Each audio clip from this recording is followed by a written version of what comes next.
Mas então o meu carinho em relação à professora Silvia é de longa data. E aí quando ela me convidou, me intimou para estar aqui, né, eu não tive opção, não tive como correr, né? E aí ela me disse, escolhe um tema.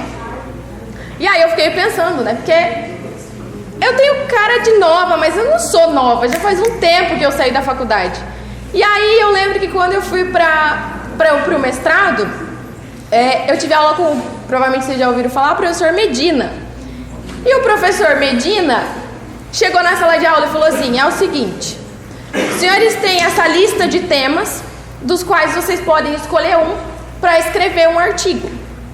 E eu estava recém-formada, fazia 2 anos, eu olhei para aquilo e falei assim, isso aqui eu já ouvi falar, isso aqui eu já ouvi falar.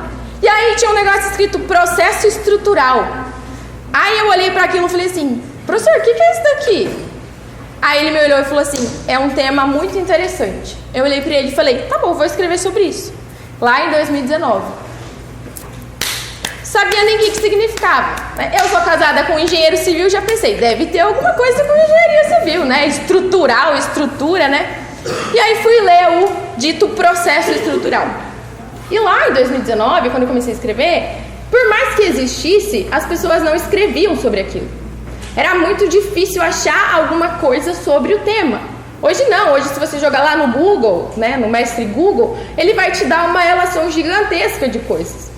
E aí eu pensei, bom, como estudante, né, eu sempre tive vontade, participava de congresso, eu falei, quem sabe um dia eu publico lá na famosa revista dos tribunais, aquele negócio que todo mundo falava, né? E aí eu pensei, é a minha chance, professor Medina, né, vou escrever um trabalho bem feito. Graças a Deus, eu consegui publicar na revista dos tribunais um trabalho com o professor Medina. E aí fiquei bem feliz, porque isso foi em 2020, um ano depois do mestrado. E aí em 2022, a revista dos tribunais fez uma edição especial, em comemoração aos 110 anos. E aí eu lembro que o professor Medina me ligou e falou assim, olha, Lana, eles estão convidando a gente para republicar o nosso trabalho. Aí eu falei, nossa, que chique, mas eu não tinha noção da dimensão que era aquilo. Porque pra mim, depois de estudar, se tornou algo ok, palpável. E aí, surpresa, recebi um negocinho lá, né, o livro, a revista dos tribunais impresso. Aí eu fui olhar os artigos de processo civil, que era o que me interessava, né. Pasmem, tinha um nome esquisito lá, o meu. O resto era Miguel Medina, Tereza Arruda Alvim e Luiz Guilherme Marinoni. Para quem é do processo civil, provavelmente, né, sabe do peso que tem esse nome. E aí o ser estranho lá, no caso, era eu, que ninguém nunca nem ouviu falar. Né? Então o processo estrutural é um tema que eu gosto, porque ele foge da nossa realidade acadêmica. Por quê? Porque lá dentro do processo de sala de aula, a gente sempre brinca, né? Eu sempre dou exemplo dos meus alunos do acidente de trânsito. Então a gente está acostumado a ter um juiz e o réu e o autor. Naquele triângulo do equidistante, né, a gente tem essa relação. No processo estrutural, não é tão simples assim. Então, eu não tenho só um réu de cada lado, ou digamos assim, um direito de cada lado. Eu tenho o que a gente chama de direitos irradiados. São direitos de várias pessoas que são violados dentro de um processo. Mas para a gente chegar nesse tópico, eu até fiz alguns slides que eu passei para a Bianca, e depois ela pode mandar para vocês. Eles são bem simplesinhos, porque eu sei que tem um monte de aluno aqui que é do primeiro, do segundo, terceiro, quinto e às vezes, né, não tem muita noção. Então é algo palpável para vocês, e até peço desculpa aos advogados, que talvez pareça algo simples. Então, o processo estrutural, segundo os autores, tem uma discussão se ele surgiu em 1950, 60, 70. Aí, para pacificar a discussão, eu falo 1960, né? Então, quando ele surge lá nos Estados Unidos, em um caso chamado Brown versus Board. O que significa esse caso? Lá nos Estados Unidos, há um tempo atrás, existiam as escolas de negro e as escolas de branco. Num linguajar bem enxuto, vamos dizer assim. Então, se eu fosse negra e morasse do lado de uma escola de brancos, eu não poderia frequentar a escola de brancos, por quê? Segregação. Então, eu não posso frequentar essa escola. Lá em 1951, o pai de uma menina, que era chamado Oliver Brown, por isso do nome Brown versus Board, ele falou, não, isso está errado, a gente precisa fazer alguma coisa. Então ele procurou uma associação lá nos Estados Unidos e eles ajuizaram uma ação em 13 pais de aluno questionando justamente essa divisão entre negros e brancos. E aí, ele, depois de muito tempo litigando, ele conseguiu uma sentença favorável dizendo, olha, isso é inconstitucional, né? Então, os brancos podem frequentar as escolas de negros e vice-versa. Ok, né? Para quem é da área de execução aí, tô com o título na mão, tô com a sentença na mão. Tá, e agora? O que eu faço com isso daqui? Tipo, meu filho pode ir. Cheguei lá na escola para matricular, ele falou, não vou matricular. E aí, qual é o problema? O problema é, a gente tem uma decisão, mas nós não temos uma implementação de uma decisão. E aí, passado um tempo, sem conseguir essa implementação, o Oliver chegou no judiciário, viu? Não consegui fazer nada. E agora? Faço o quê? Agora a gente vai ter que envolver política pública, envolver questão particular. Tá, mas em que sentido? No sentido de reestruturar toda a parte educacional para permitir que essas pessoas pudessem frequentar as escolas que elas quisessem. E aí surge um problema. E aí eu pergunto aos senhores, se as escolas públicas estavam estruturadas até então a partir de um sistema de segregação, como reformar essas estruturas de modo a readequá-las ao mandamento constitucional? Como a gente vai fazer isso? Porque, veja, é muito simples para o Poder Judiciário dizer assim, olha, agora qualquer um pode frequentar a escola. O Poder Judiciário lavou as mãos. Se vira. Mas na prática não funciona assim, né? Então, o que é um processo estrutural?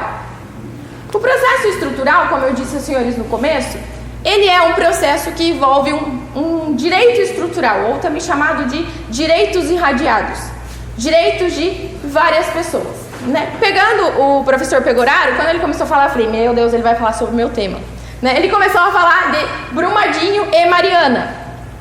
Brumadinho e Mariana, para quem vai estudar processo estrutural, é o auge do processo estrutural. Porque, veja, se a gente pegar, por exemplo, Brumadinho, que foi em janeiro de 2019, salvo engano, segundo parte das notícias, foram 272 pessoas mortas. Então, veja, são pelo menos 272 direitos violados. Só que não são só os direitos das pessoas que faleceram. A gente tem todo o desastre ambiental, né? Eu até tinha trazido umas fotos aqui sobre o desastre, mas acredito que todo mundo tem uma noção. Então envolve não apenas o direito específico de alguém, mas vários direitos, né? E aí, como o professor Pegoraro disse, né, isso vai ao Poder Judiciário e precisa ser resolvido. Pega lá as 15, 20 mil ações de Brumadinho, Mariana, e se a gente pensar lá no Rio Grande também, por exemplo, agora. Ou ainda, um caso que a gente viu faz o quê? 2, 3 semanas? Fraude do INSS. Fraude do INSS também pode ser entendida como uma espécie de processo estrutural. Porque, veja, são quantos direitos de sujeitos violados? A gente nem sabe quem são todos os sujeitos que têm direito violado. Mas isso vai aparecer em algum momento. Então, veja, no processo estrutural, eu não tenho mais aquela figura juiz, parte. Eu até tenho a figura juiz, parte, mas de um lado eu vou ter uma parte gigantesca. Um monte de gente que teve um direito violado, né? Então isso basicamente é o processo estrutural. Lá no caso dos Estados Unidos, quando o pai da menina Oliver lá bateu nas portas do judiciário, o judiciário falou, ixi, agora eu tenho que resolver. E agora eu vou fazer o quê? Eu vou dar uma decisão. Só que a minha decisão não pode ser só minha. Pegando o que a professora Lisandra falou ali, a gente olha para a Constituição, e eu falo isso em sala de aula, que cada poder tem uma função típica e uma função atípica. Então a função típica do judiciário é o quê? Julgar. Indiretamente, ele exerce função legislativa, né? Ele fiscaliza o poder legislativo, ele declara se a lei é inconstitucional ou não. Então, dentro do processo estrutural, basicamente, eu tenho que ter uma intervenção entre todos os setores. É como se eu pensasse que todo mundo tem que conversar e caminhar para o mesmo caminho, para uma mesma solução. Então, de nada adianta o juiz falar, faça-se assim. E tá, mas e aí é o poder executivo? Como que eu vou implementar isso? Como que eu faço isso? Como que a política pública vai atingir esse objetivo? Né? Então isso é um grande problema dentro do processo estrutural. E não só a política pública, porque a gente precisa ser realista. A gente fala de um direito econômico, né? O quanto isso vai custar para os cofres públicos, né? Se a gente pensar, por exemplo, eu não estou dizendo aqui que não possa existir, até porque isso aí vocês vão aprender lá nas ações coletivas, enfim, né? Mas veja, é muito mais simples, é muito mais fácil eu usar um processo estrutural para resolver uma situação de Brumadinho, por exemplo, ou para resolver uma situação do INSS. Eu até estava pensando, né, com os meus botões críticos, né, que o governo hoje ele quer fazer lá uma questão para devolver o dinheiro lá do INSS. É como se a gente pensasse num processo estrutural pela transversa, pela via administrativa. Porque como ele vai fazer essa devolução? Tá, ele vai escolher o predileto para devolver? Porque são, segundo, né, as notícias, 90 bilhões de reais. Não são 9 milhões de reais, são 90 bilhões de reais. E aí o governo tirar 90 bilhões e falar, tá aqui, ó, quem quer dinheiro? Né? Não vai funcionar assim. Então ele precisa fazer uma ideia de estrutura, ele precisa ter uma ordem lógica de quem ele vai devolver. O processo estrutural é basicamente isso. É uma ordem lógica. Então dentro do processo estrutural, a gente tem a seguinte situação. Um processo. A maioria aí já teve processo civil? Processo de conhecimento? O processo de conhecimento segue um rito, né? Um rito específico lá, né? Audiência de conciliação, impugnação, bem resumido, tá? Audiência de conciliação, impugnação, contestação, impugnação, 357 saneamento, audiência de instrução, se antes disso não tiver outras provas, não. Segue um processo e no final o juiz dá uma sentença. Aqui dentro do processo estrutural, ele não segue uma ordem lógica, vamos dizer assim. Ele é como se fosse um processo mais livre.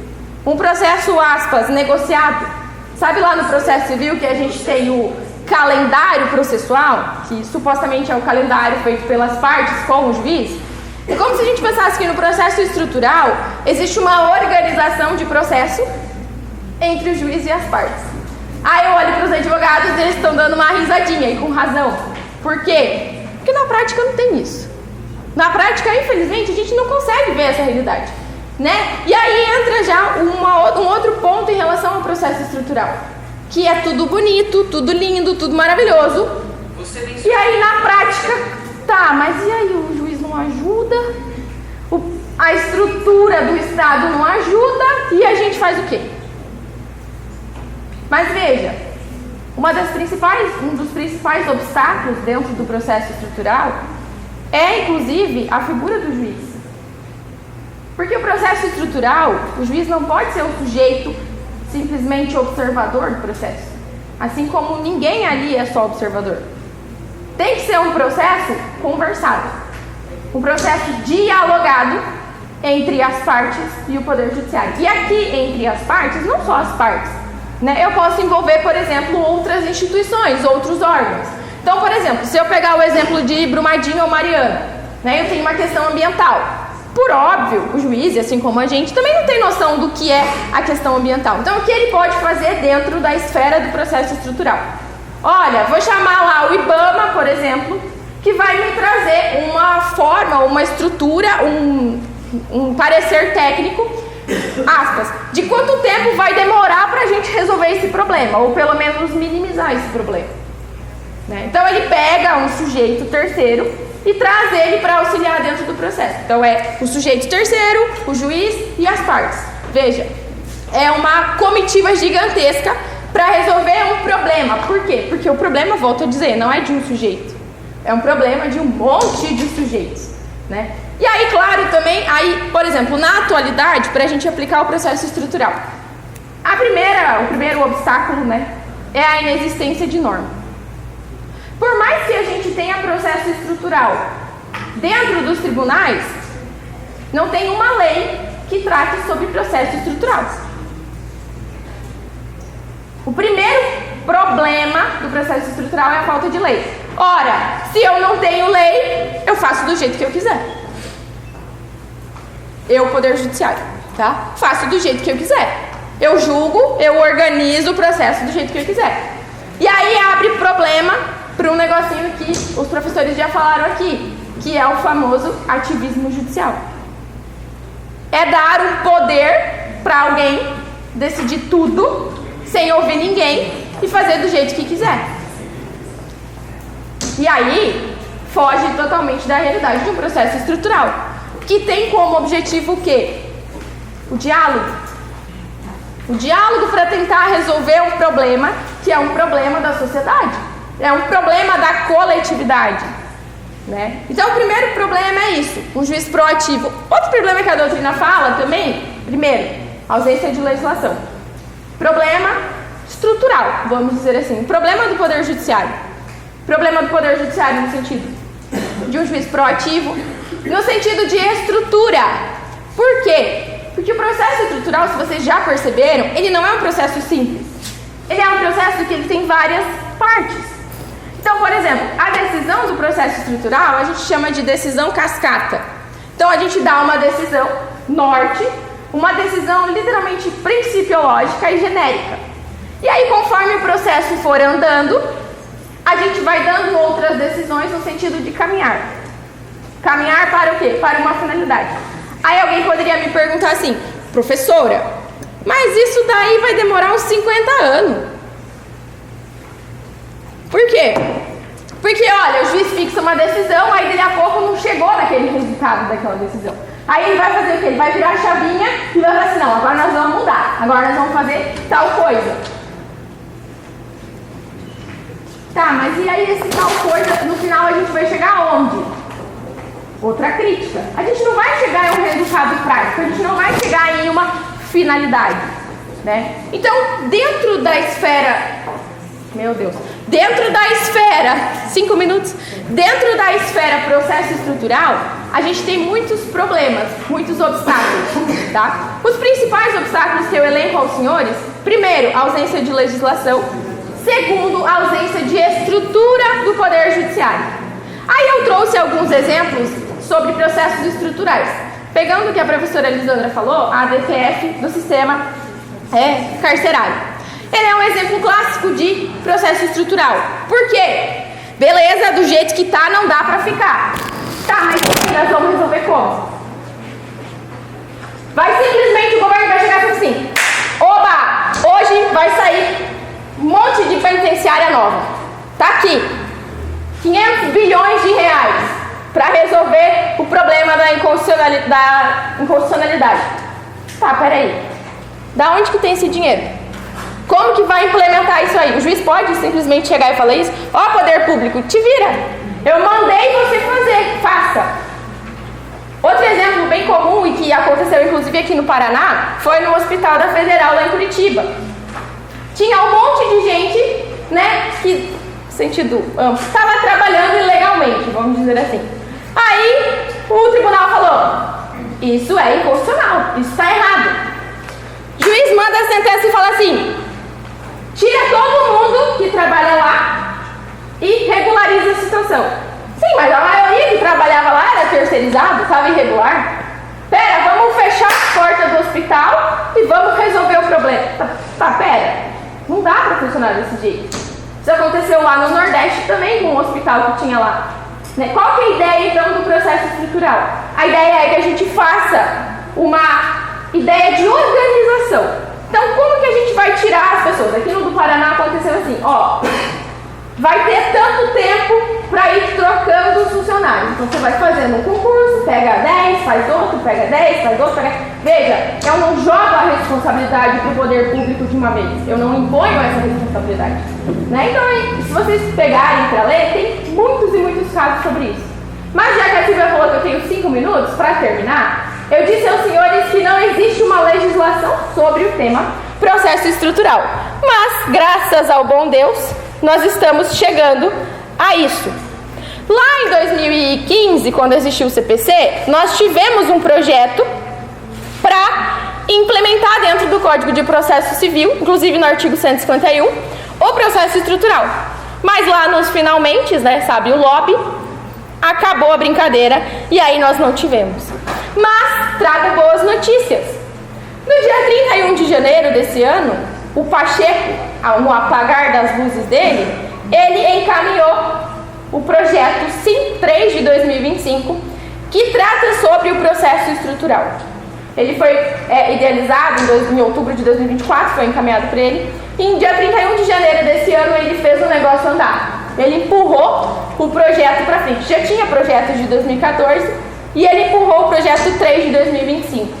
Esse projeto, se vocês tiverem curiosidade, é um projeto bem amplo, até porque, como o processo estrutural exige, não tem como eu amarrar a figura do advogado, não tem como eu amarrar a figura do Poder Judiciário. Então, até discutia se dentro desse projeto tem a definição, um conceito de um processo estrutural. Né? Até se discutia sobre existir um conceito, porque é algo muito amplo, é algo que varia de processo para processo. E aí, dentro desse processo tem, por exemplo, a questão de competência territorial. Né? Porque, se a gente pegar lá, Mariana, Brumadinho, aonde eu vou ajuizar a ação? Dentro do processo estrutural, da lei do processo estrutural, tem a definição. A lei do processo estrutural traz lá, são normas fundamentais do processo estrutural. Daí ele coloca lá, participação dos grupos impactados, ampla publicidade, né? Então, veja, são coisas bem importantes. E segundo esse projeto, nós, sociedade, vamos ter um acesso livre, vamos dizer assim, às informações de processos estruturais.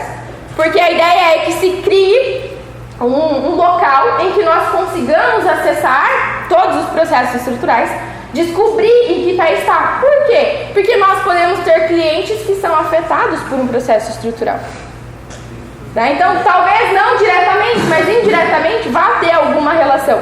E aí, lá atrás, por exemplo, no artigo 4º, algumas medidas que podem ser adotadas. O processo estrutural não é um processo simples, volto a dizer. Os dois problemas que eu pontuo como principais, a ausência de legislação, que a gente está caminhando, e o principal, a ausência de estrutura. Porque dentro do processo ele diz, por exemplo, que eu posso ter mais de um juiz designado para atuar dentro do processo estrutural. Como se fosse uma espécie de colegiado. Vixe Maria, professora. Do jeito que tá, já tem pouco juiz, os processos já não andam. Se eu pegar uns 3 juízes para julgar o mesmo processo, só vai andar aquele ali, o resto vai ficar tudo parado. Então veja, problema estrutural. Né? Então quando a gente chegar no ponto de que tenhamos uma lei do processo estrutural, a gente vai ter que virar a chavinha e reorganizar a estrutura que a gente tem hoje. De poder judiciário, de poder público e de todos aqueles que estão de alguma forma ligados com o processo estrutural. Acho que da minha parte, numa conversa bem... Eu tinha um monte de slide, ainda bem que eu não segui os slides, porque eu já ia estar no 3, mais ou menos. Ia ficar os outros 20 para trás. Então, eu agradeço novamente o convite, né? Espero ter colaborado um pouquinho com o conhecimento dos senhores. Obrigada de coração.